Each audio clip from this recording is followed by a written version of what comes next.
اللہ کے نبی صلی اللہ تعالی علیہ وسلم فرماتے ہیں الا ان مثل اہل بیتی کمثل سفینۃ نوح من رکبها نجا ومن تخلف عنها ہلک او کما قال النبی صلی اللہ علیہ وسلم۔ اللہ کے حبیب صلی اللہ تعالی علیہ وسلم فرماتے ہیں خبردار میرے اہل بیت، میرے گھر والے، اہل بیت سمجھتے ہیں نا، میرے اہل بیت نوح علیہ السلام کی کشتی کی طرح ہیں۔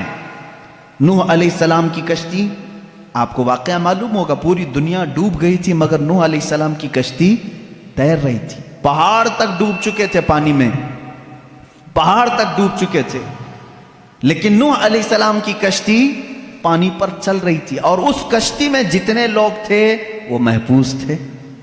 اب میرے آقا صلی اللہ علیہ وسلم کی حدیث سنو، فرماتے ہیں رسول کریم صلی اللہ علیہ وسلم میری اہل بیت، میرے گھر والوں کی مثال نوح علیہ السلام کی کشتی کی طرح ہے، جو ان کے ساتھ ہو گیا وہ نجات پا گیا۔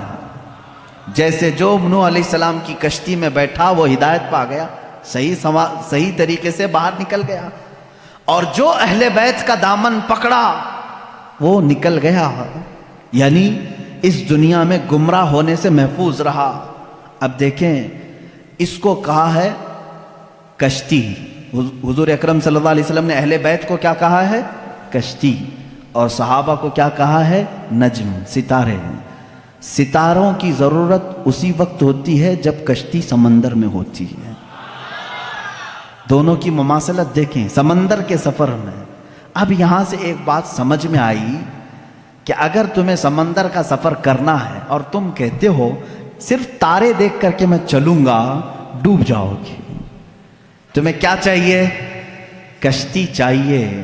تارے راستہ تو دکھا سکتے ہیں لیکن سمندر پہ چلنا تمہارے بس کی بات نہیں، کشتی پہ سوار ہونا ہوگا۔ اور اگر کوئی بندہ یہ کہے میرے پاس کشتی ہے میں کچھ بھی نہیں دیکھوں گا، خود چلوں گا، وہ سمندر میں بھٹکتا پھرے گا، اسے تارے دیکھنا ہی پڑے گا۔ اس کا مطلب ہوا کہ بغیر صحابہ کے بھی دین نہیں چلے گا، بغیر اہل بیت کے بھی دین نہیں چلے گا۔ تم اگر اہل بیت کی محبت کے دعوے دار ہو تو صحابہ کو بھی ماننا ہوگا، اور اگر صحابہ کی محبت کے قائل ہو تو اہل بیت کا دامن بھی نہیں چھوڑنا ہوگا۔ اسی لیے اعلیٰ حضرت نے فرمایا، یہ دونوں لفظ یاد ہو گئے، کشتی کو ناؤ کہتے ہیں، کشتی کو ناؤ، اور صحابہ کو حضور نے نجم کہا ہے۔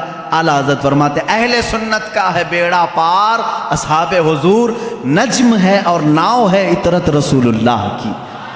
یہ صرف ہم ہیں کہ ہمارے پاس صحابہ کی جماعت بھی ہے اور اہل بیت کی جماعت بھی ہے۔ ہم شیعہ رافضی بھی نہیں اور گستاخ صحابہ بھی نہیں، ہم اہل بیت کے دشمن خارجی بھی نہیں اور صحابہ کے دشمن شیعہ رافضی بھی نہیں۔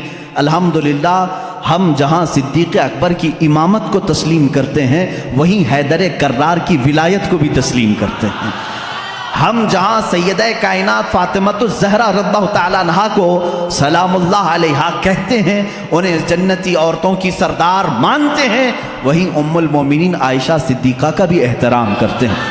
یہ اہل سنت و جماعت ہے جو درمیانی راستے میں ہے۔ میرے عزیزو ذرا ادھر ادھر ہو جاؤ گے تو قدم ڈگمگا جائیں گے۔ کبھی ایسا ہوگا کہ کشتی میں بیٹھے تو ہو لیکن تمہیں تارے نہیں دیکھنے ہیں، نہیں ہم کو صحابہ کی ضرورت نہیں، بھٹکتے رہو گے بھٹکتے رہو گے، کہاں جا رہے ہیں پتہ ہی نہیں چلتا۔ ایسے ہیں آج شیعہ بھی ہیں بیچارے بھٹکے ہوئے ہیں، انہیں پتہ ہی نہیں ہے مغرب میں جانا ہے کہ مشرق میں جانا ہے۔ صحابہ کی اگر ہدایت ساتھ ہو تو کشتی پر بیٹھا ہوا آدمی منزل مقصود تک پہنچتا ہے۔ حدیث پاک ہے اللہ اللہ فی اصحابی، حضور اکرم صلی اللہ علیہ وسلم نے فرمایا اللہ سے ڈرو، اللہ سے ڈرو میرے صحابہ کے بارے میں، میرے بعد میرے کسی صحابی کو گالی مت دینا۔ میرے آقا صلی اللہ علیہ وسلم فرماتے ہیں جس نے میرے کسی صحابی کو گالی دی اس نے مجھے گالی دی۔ اللہ کے نبی صلی اللہ تعالیٰ علیہ وسلم کی شان میں کوئی گالی دینا پسند کرے گا؟ خود حضور اکرم صلی اللہ علیہ وسلم نے فرمایا میرے دوستوں میں، میرے صحابہ میں جس کو بھی تم نے گالی دی گویا کہ اس نے مجھے گالی دی۔ آج لوگ اس طرح کی باتوں کو ہلکا سمجھ رہے ہیں۔ بہرحال اس پر میں بعد میں آتا ہوں۔ صحابہ کے مسلک کو لے کر کے آج بہت ساری باتیں ایسی ہیں میرے عزیزوں سنیوں آج تمہیں اپنے ایمان کو مضبوط رکھ کر کے چلنا ہے۔ اب معاشرے میں جیسے وہابیت کے جراثیم پھیلے تھے پہلے ایک زمانہ ہو گیا، 100 سال گزرنے کو آ گئے، لیکن جہاں سعودی ڈھیلا پڑا وہابی بھی ڈھیلے پڑنے لگ گئے، کیونکہ یہ سارا ریال کا کرشمہ تھا اور سب پورے سعودی ریال اور ڈالر سے چلتے تھے۔ ریال کی ویلیو کم ہو گئی، اب وہ آ بھی نہیں رہے، بٹ بھی نہیں رہے، جس کی وجہ سے فتنہ کم ہو گیا۔ لیکن اس کے بعد جو فتنہ جنم لے رہا ہے وہ ایرانیوں کا فتنہ ہے، رافضیوں کا فتنہ ہے، شیعوں کا فتنہ ہے۔ یہ بھولے بھالے سنی مسلمانوں کے ذہن و دماغ میں ان کو معلوم ہے کہ یہ سارے سنی اہل بیت سے ٹوٹ کر محبت کرتے، اہل بیت کے نام پر ان کو گمراہ کر دو۔ وہ اپنے عقائد ہمارے درمیان ڈالنے کی کوشش کر رہے ہیں۔ ظاہر سی بات ہے، میں سیدہ فاطمہ الزہرا رضی اللہ تعالیٰ عنہ کا نام آئے تو ان کے قدموں پہ جان دینے کو تیار ہوں۔ میں جہاں حسنین کریمین کی بات آئے گردن لے کر میدان میں تیار ہوں۔ ہر سنی کا ہمارا عقیدہ یہی ہے، ہم ان ائمہ اطہار اور یہ جو اہل بیت ہیں ان کے لیے تو جان فدا کرنے کی بات کرتے ہیں، اور یہ شیعوں کو معلوم ہے، وہ جانتے ہیں کہ یہ سنی اہل بیت سے بہت محبت کرتے ہیں، ان کو بلیک میل انہی ناموں سے کیا جائے۔ تو یہ آتے ہیں ہمارے درمیان الگ الگ پردے اوڑھ کر کے، الگ الگ لباس اوڑھ کر کے آتے ہیں، اور تمہارے اندر وہ بیکٹیریا، وہ جراثیم ڈالنے کی کوشش کرتے ہیں جو ان کے عقیدے ہیں۔ اگر میں وہ عقیدے کھولوں تو یہاں بڑی طویل بحث چلی جائے گی، میرا ٹاپک ہی ہٹ جائے گا۔ بعد میں بات یہ ہو جائے گی کہ پوری تقریر اسی پر ہونا پڑے گی کہ ان کے عقائد آج جامع ازہر میں ہم نے پڑھا بھی ہے۔ یہ لوگ حضرت علی کرم اللہ وجہہ الکریم کو انبیاء اکرام سے افضل کہتے ہیں۔ ہم بھی حضرت علی کی محبت اور ان کی تعظیم کو اپنا ایمان کا حصہ سمجھتے ہیں، لیکن رسول پاک صلی اللہ علیہ وسلم اور انبیاء سے بڑھ کر کے نہیں، نبی سے بڑھ کر کے کوئی غیر نبی نہیں ہو سکتا۔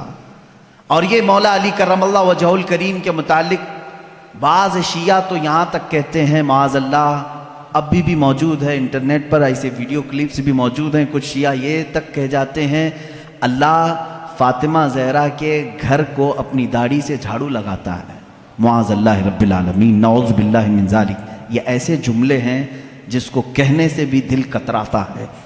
اہل بیت کی محبت سر آنکھوں پر، لیکن ان کو خدا کے درجے تک پہنچانا یہ شرک ہے۔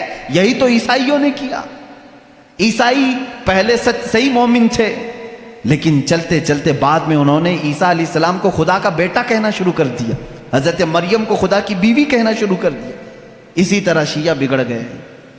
سارے شیعوں کی بات نہیں کر رہا، اس میں کچھ فرقے ہیں جو غلات ہیں، غالی شیعہ ہیں، اللہ ان کی نحوستوں سے محفوظ رکھے۔ اسی لیے میرے عزیزو، اہل سنت و جماعت کا دامن کبھی ترک نہ کرنا، کبھی نہ چھوڑنا۔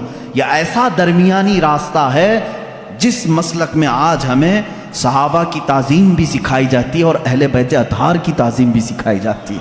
یہاں ایک بال برابر بھی ہمیں ادھر سے ادھر ہونے نہیں دیا جائے گا، ایک بات سمجھ کر کے چلیں۔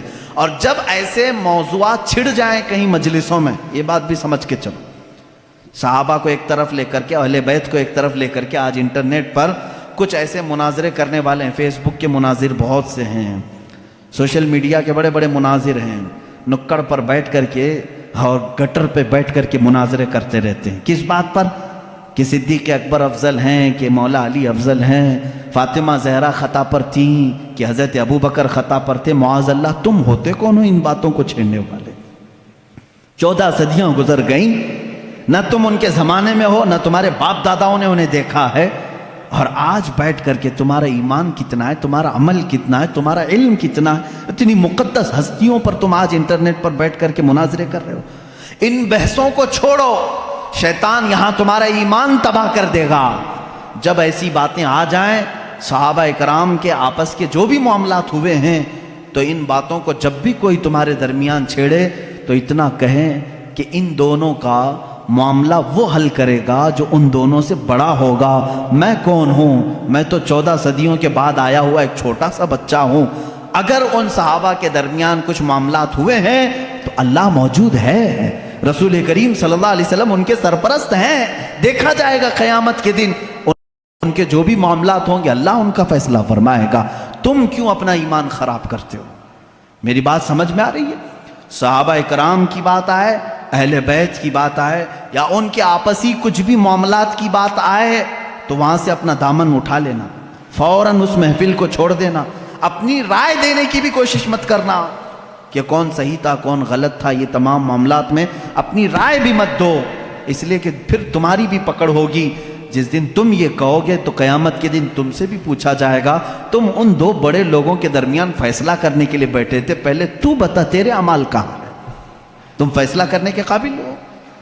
اس لیے میرا تو طریقہ یہ ہے، جب بڑوں کی بات آئے، بزرگان دین، سلف صالحین، صحابہ تابعین کی بات آئے، کچھ بھی ان کے درمیان اگر اختلاف بھی ہوا ہو تو ان تمام اختلافات کو اللہ کے حوالے کر دو، اللہ رب العزت کے حوالے کر دو. وہ احکم الحاکمین ہے، قیامت کے دن فیصلہ فرمائے گا.